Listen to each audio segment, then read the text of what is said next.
जय हिंद। कैसे हैं आप सभी? उम्मीदें अच्छे होंगे भाई।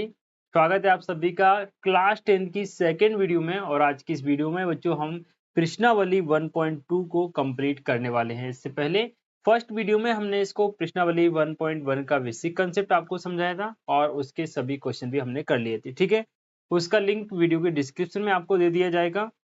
देखिए, इस प्रश्नावली में हमें अपरिमेय संख्याओं को सिद्ध करना सीखना है। अपरिमेय संख्याएं क्या होती हैं ये हम 9th क्लास में बहुत अच्छे से सीख चुके हैं। √5, √2, √3 ये सारी संख्याएं अपरिमेय होती हैं जिनका क्लियरली हम वर्गमूल नहीं निकाल पाते या जो p/q के रूप में नहीं लिखी जा सकती, उनको हम बोलते हैं अपरिमेय संख्याएं। अब हमें करना क्या है, हमें अपरिमेय संख्याओं को प्रूफ करके बताना है कि भाई कोई संख्या अपरिमेय है, इसको कैसे सिद्ध करें। ठीक है, जैसे √2 हो गई, √5 हो गई, √3 हो गई इत्यादि।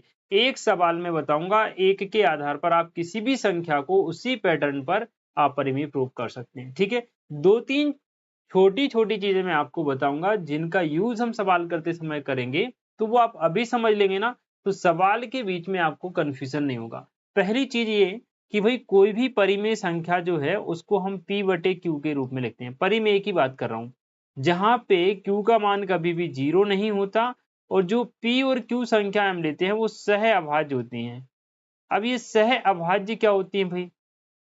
p व q क्या होती हैं? सह अभाज्य।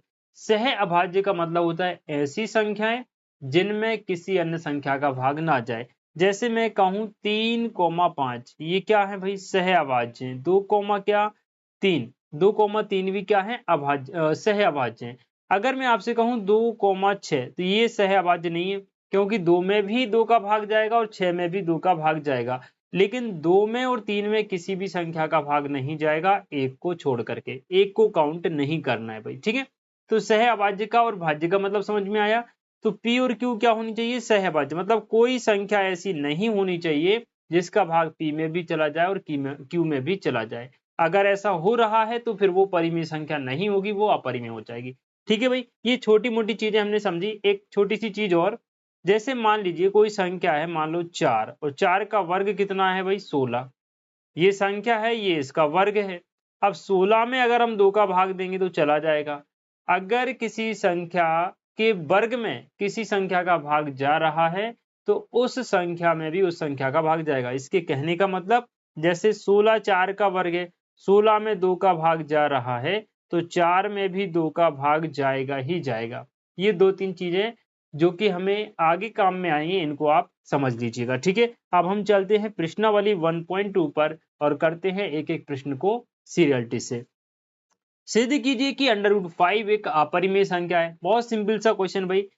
ऐसे जितने भी क्वेश्चन है, मैं आपको √5 बता रहा हूँ, √3 आ जाए, √6 आ जाए, √2 आ जाए, √7 आ जाए, कोई सा भी क्वेश्चन आ जाए, सेम पैटर्न के हिसाब से आपको क्वेश्चन करना है, केवल संख्या चेंज होगी। बात समझ पा रहे हो तो एक बार यस लिखिएगा। अब देखिए, अपरिमेय संख्या सिद्ध करने के लिए हम उसको परिमेय मान लेंगे। तो √5 है, हम क्या करेंगे, माना √5 एक परिमेय संख्या है। अब अगर कोई संख्या परिमेय है तो उसको हम लिख सकते हैं p/q के रूप में। तो भाई √5 परिमेय मान ली हमने, तो √5 बराबर क्या लिखेंगे भाई? p/q लिखेंगे, जहां q 0 के बराबर नहीं होगा, p व q सह अभाज्य होंगे भाई। सह अभाज्य का मतलब समझे आप? सह अभाज्य है। ठीक है भाई, ये चीज आपको लिखनी रहेगी। अब यहां से देखिए, √5 बराबर p/q लिखा हमने, तो दोनों पक्षों का वर्ग कर देंगे बेटा। दोनों पक्षों का क्या करेंगे हम? वर्ग। दोनों पक्षों का वर्ग करने पर, वर्ग करने पर, अब देखो √5 का स्क्वायर करेंगे बेटा, 5 आएगा, p का स्क्वायर p स्क्वायर हो जाएगा और q का square q square. q square को ले आएंगे हम इधर भाई, और 5 को ले आएंगे p स्क्वायर के वटे में। ये बन जाएगा समीकरण नंबर 1। अब यहाँ पे देखिए, क्यू स्क्वायर बराबर आ गया p स्क्वायर अपॉन में 5। इसका मतलब क्या हुआ भाई? p स्क्वायर अपॉन 5 का ये मतलब हुआ कि p स्क्वायर में 5 का भाग जा रहा है। ठीक है, और इसके बराबर में क्यू स्क्वायर आ रहा है। तो जब पी स्क्वायर में 5 का भाग जा रहा है तो पी में भी 5 का भाग जाएगा। जैसे यहाँ 16 में 2 का भाग जा रहा है तो 4 में भी 2 का भाग जाएगा। सेम यहाँ पर पी स्क्वायर 5 से भाजित है तो पी भी क्या होगा, 5 से भाजित होगा। यही चीज हमको यहाँ पर लिखनी है बेटा, ध्यान से समझिए, बहुत सिंपल सा क्वेश्चन है। एक क्वेश्चन आपने शांतिपूर्वक समझ लिया, देख लिया, तो वाकई क्वेश्चन आप बड़े आराम से कर पाओगे। ठीक है, तो हम लिखेंगे चूंकि पी स्क्वायर 5 से विभाज्य है, 5 से विभाज्य है, इसलिए पी भी 5 से विभाज्य होगा। पी भी क्या होगा मेरे भाई, 5 से विभाज्य होगा। अब P 5 से विभाज्य मतलब P में 5 का भाग जाएगा। ठीक है भाई, अब P में 5 का भाग जाएगा मतलब P में हम 5 का भाग देंगे तो कोई ना कोई संख्या आएगी, हमने मान लिया वो संख्या m आएगी। P बटे 5 बराबर m माना। भाई हमने ये मान लिया कि P में 5 का भाग देंगे तो जो पूर्णांक आएगा उसको m नाम दे दिया। m कोई भी पूर्णांक हो सकता है। ठीक है भाई, P का ये जो मान, अब यहां से देखो P का मान कितना आ जाएगा भाई, P का मान आ जाएगा बेटा 5m, 5 का गुणा m में कर दिया। P का जो मान आया वो समीकरण नंबर 1 में हम रख देंगे बेटा। ठीक है, P का मान कहाँ रखेंगे, समीकरण 1 में। P का मान समीकरण 1 में रखने पर, 1 में रखने पर, अब P का मान रखोगे बेटा तो ये हो जाएगा क्यू स्क्वायर बराबर, देखो यहाँ पे कितना है, पी स्क्वायर अपॉन 5 है ना भाई, तो P की जगह 5m रखना है तो P की जगह क्या रखोगे 5m, स्क्वायर है तो इसका भी स्क्वायर हो जाएगा, अपॉन में कितना है बेटा 5 है। ठीक है भाई, यहाँ पे देखिएगा क्यू स्क्वायर बराबर 5 का स्क्वायर हो जाएगा बेटा 25 और m का स्क्वायर हो जाएगा m स्क्वायर और अपॉन में कितना आ गया 5, 5 से ये 25 कट गया 5 बार, ये बन जाएगा क्यू स्क्वायर बराबर 5m स्क्वायर। इसको हम लिख सकते हैं क्यू स्क्वायर बटे में 5 बराबर में m स्क्वायर, या इसको लिखा जा सकता है m स्क्वायर बराबर क्यू स्क्वायर अपॉन 5। इसका क्या मतलब हुआ सर, अभी देखो ये स्टेप ऐसी बन गई, जैसी स्टेप यहाँ पर बनी थी ना समीकरण 1 में, वैसी ही स्टेप यहाँ पर बन गई समीकरण 2 में। कहने का मतलब क्यू स्क्वायर 5 से विभाजित है क्योंकि 5 बटे में लिखा हुआ है, तो Q भी 5 से विभाजित होगा, ये बात आपको समझनी है। तो हम क्या लिखेंगे यहाँ पे, ये समीकरण 2 बन गया। हम लिखेंगे चूंकि Q स्क्वायर 5 से विभाज्य है, Q स्क्वायर 5 से विभाज्य है, इसलिए Q भी 5 से विभाज्य होगा। Q भी 5 से विभाज्य होगा। अब ये तो उल्टा हो गया भाई, उल्टा क्या होगा, देखो भाई हमने एक चीज यहाँ पर लिखी थी कि √5 बराबर P बटे Q, जहां P और Q क्या थी, सह अभाज्य संख्याएं थी, माने P और Q किसी एक संख्या से विभाजित नहीं होनी थी। जबकि हमने जब इसको सॉल्व किया परिमेय मान के तो क्या निकल कर आया कि भाई P भी 5 से विभाज्य है और इस तरफ अगर हम देखें तो Q भी 5 से विभाज्य है। यानी हमने जो परिकल्पना करी थी √5 को परिमेय संख्या मानने की, वो गलत हो गई। तो हम लिखेंगे चूंकि P व Q दोनों ही 5 से विभाज्य हैं, 5 से विभाज्य है।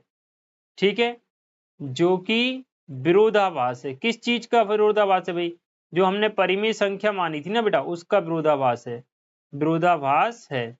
अतः √5 जो है वो क्या हो जाएगी, अपरिमेय संख्या हो जाएगी। अतः √5 अपरिमेय संख्या है। बात समझे कि नहीं, एक बार कमेंट करके मुझे बताइएगा।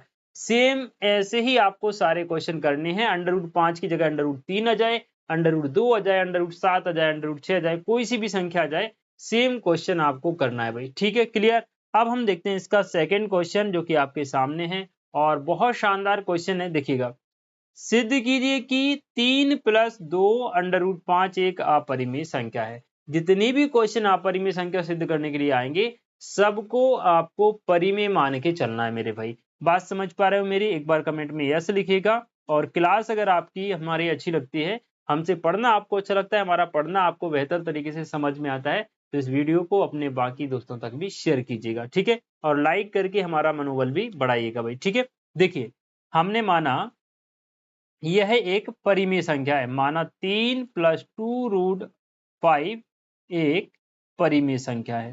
इसको बेटा क्या माना हमने, परिमेय मान लिया, परिमेय संख्या है। ठीक है, अब हम जब इसको परिमेय मानेंगे तो इसको हम लिख सकते हैं 3 + 2√5 बराबर P/Q। इतना हमने लिखा। अब इसके बाद जहां P और Q क्या होते हैं, सह अभाज्य पूर्णांक, जहां P व Q सह अभाज्य पूर्णांक हैं, सह अभाज्य पूर्णांक हैं, साथ ही साथ Q जो है वो 0 नहीं होता है। ये आपको ब्रैकेट में लिखना है, आवश्यक है। ठीक है, अब यहां से हमें क्या करना है, √5 को यही छोड़ना है, बाकी सबका पक्षांतर कर देना है। तो यहां से देखिए 2√5 को हमने अभी यही छोड़ लिया, और यहाँ पे देखिए P/Q 3 आ गया बेटा माइनस में, तो 2√5 यहाँ पर हो जाएगा P माइनस का 3Q/Q। अब 2 को भी हमने नीचे भेज दिया, क्योंकि सिर्फ हमें √5 चाहिए, तो ये P-3Q/2 आ गया बाहर नीचे, और Q पहले से था, तो √5 बराबर हो गया P-3Q/2Q। क्लियर, √5 क्या है, अपरिमेय संख्या है। ठीक है, जबकि इसके बराबर में जो चीज आ रही है वो परिमेय है, क्योंकि P-3Q क्या है, पूर्णांक है, और 2Q भी क्या है, पूर्णांक। पूर्णांक क्यों है, देखना बेटा, जब आप पूर्णांक संख्या में से पूर्णांक संख्या घटाओगे तो आंसर भी पूर्णांक ही आएगा। जैसे मैं आपसे कहूं भाई 5 पूर्णांक है, 2 भी पूर्णांक है, 5 में से 2 घटाओगे क्या आएगा, 3 ही आएगा ना, जो कि पूर्णांक है। बात समझे कि नहीं। अब ऐसे ही यहाँ पर देखिए हमारे पास लिखा हुआ है P-3Q, Q भी पूर्णांक, 3 भी पूर्णांक, और P भी पूर्णांक, तो P में से अगर 3Q घटाएंगे तो पूर्णांक आएगा। नीचे जो 2 है वो पूर्णांक है, Q क्या है, पूर्णांक। पूर्णांक का पूर्णांक में गुणा करेंगे तब भी पूर्णांक ही आएगा, तो हम लिखेंगे चूंकि P-3Q एक पूर्णांक संख्या है, एक पूर्णांक संख्या है, तथा 2Q भी एक पूर्णांक संख्या है। 2Q भी क्या है बेटा, पूर्णांक संख्या है, पूर्णांक है। अतः P-3Q/2Q एक परिमेय संख्या है। भाई पूर्णांक के बटे में पूर्णांक आ गया ना, तो P-3Q/2Q क्या हो जाएगी, एक परिमेय संख्या हो जाएगी, तो परिमेय संख्या है। अब ये परिमेय संख्या है, जबकि इसके बराबर में जो √5 लिखा हुआ है वो क्या है, अपरिमेय है ना। तो हम लिखेंगे जबकि √5, जबकि √5 एक अपरिमेय संख्या है, एक अपरिमेय संख्या है। वही एक अपरिमेय संख्या के बराबर में परिमेय संख्या आए, ये तो गलत बात है। यहाँ पे वही चीज हो रही है भाई, ये जो संख्या हमने देखी ये परिमेय है और ये अपरिमेय है, यानी हमारी जो परिकल्पना थी परिमेय संख्या मानने की वो गलत हो गई। तो हम लिखेंगे जो कि हमारी परिकल्पना का विरोधाभास है, जो कि हमारी परिकल्पना का विरोधाभास है, परिकल्पना का विरोधाभास है, विरोधाभास है। अतः क्या था क्वेश्चन भाई, 3 + 2√5, 3 + 2√5 एक अपरिमेय संख्या है, एक अपरिमेय संख्या है। आई होप मेरी बात आप समझ पा रहे होंगे। क्वेश्चन बहुत सिंपल थे मेरे भाई, थोड़ा सा पेशेंसफुली आप वीडियो को देखिएगा, सारी चीजें आप समझ पाएंगे। एक बार कमेंट के माध्यम से आप अपनी प्रतिक्रिया मेरे समक्ष प्रस्तुत कर सकते हैं। ठीक है, चलिए थर्ड क्वेश्चन हम देखेंगे, सिद्ध कीजिए कि निम्नलिखित संख्याएं अपरिमेय हैं। इसमें भी सेम काम आपको करना है। माना 1/√2 एक परिमेय संख्या है। क्या किया भाई हमने, इसको परिमेय संख्या मान लिया, परिमेय संख्या है। अब भाई 1/√2 परिमेय है, तो इसको हमने क्या माना बेटा, P/Q माना। यहां पर आप लिखना जहां P व Q पूर्णांक है, क्या है बेटा, पूर्णांक है, और Q का मान सिर्फ 0 नहीं हो सकता। अब आपको क्या करना है, 1/2 में हर का परिमेयकरण करना है भाई, √2 का ऊपर गुणा √2 का नीचे गुणा, तो ये क्या हो जाएगी बेटा, ये हो जाएगी P/Q। ऊपर तो √2 हो जाएगा, नीचे सिर्फ 2 आएगा और यहाँ क्या चल रहा है P/Q। इससे देखना बेटा √2 बराबर हो जाएगा 2P/Q। ये अपरिमेय संख्या और इस तरफ जो है वो क्या है, परिमेय है। तो हम लिखेंगे कि भाई चूंकि 2P व Q पूर्णांक है, 2P भी पूर्णांक है बेटा और Q भी क्या है, पूर्णांक, इसलिए 2P/Q परिमेय संख्या होगी। इसलिए 2P/Q परिमेय संख्या है, परिमेय संख्या है। जबकि √2 एक अपरिमेय है। √2 क्या है भाई, √2 एक अपरिमेय संख्या है जो कि विरोधाभास है, जो कि विरोधाभास है।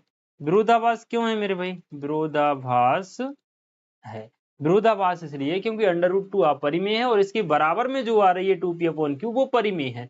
विरोधाभास है, अतः हम कह सकते हैं कि जो हमने माना था 1/√2 परिमेय संख्या वो गलत है। तो अतः 1/√2 अपरिमेय संख्या है, अपरिमेय संख्या।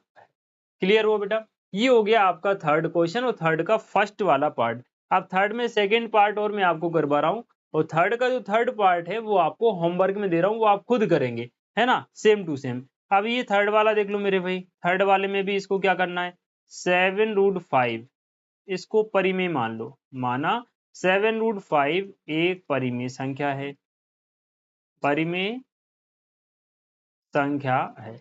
जब परिमेय है भाई तो 7√5 के बराबर में P/Q लिखा जा सकता है, यानी √5 बराबर P/7Q हो जाएगा। तो चूंकि P व 7Q पूर्णांक है, यहाँ पर पूर्णांक है, इसलिए P/7Q परिमेय होगी, परिमेय संख्या है। जबकि इसके बराबर में क्या लिखिए, √5 अपरिमेय, जबकि एवं √5 एक अपरिमेय संख्या है, एक अपरिमेय संख्या है जो कि विरोधाभास है, जो कि विरोधाभास है। अतः हम कह सकते हैं कि अतः 7√5 एक अपरिमेय संख्या है। बात समझे कि नहीं, एक बार मुझे कमेंट सेक्शन के माध्यम से बताइए। क्वेश्चन नंबर थर्ड का सेकंड पार्ट हमने किया मेरे भाई, क्वेश्चन नंबर थर्ड का थर्ड पार्ट आपके सामने है। आप मुझे बताइए कमेंट करके, आप इस प्रश्न का उत्तर निकाल पाएंगे या नहीं। बहुत सिंपल सा क्वेश्चन है और ये मैं आपको बेटा होमवर्क में दे रहा हूँ। इसी के साथ आपकी ये प्रश्नावली जो है कंप्लीट हो जाती है और इस प्रश्नावली के साथ साथ आपका अध्याय 1 भी यहाँ पर कंप्लीट हो जाता है। अब अगली वीडियो लेके आएंगे आपके लिए बहुत जल्दी ही, उसमें हम अध्याय 2 बहुपद, उसका बेसिक कंसेप्ट और उसके क्वेश्चन आपको करवाएंगे। ठीक है भाई, वीडियो आज की कैसी लगी आपको हमारे साथ कमेंट करके शेयर जरूर करना है और बताना है कि भाई हमसे पढ़कर आप सभी को कैसा लगा। मिलते हैं आप सभी से नेक्स्ट वीडियो में, तब तक के लिए जय श्री राधे।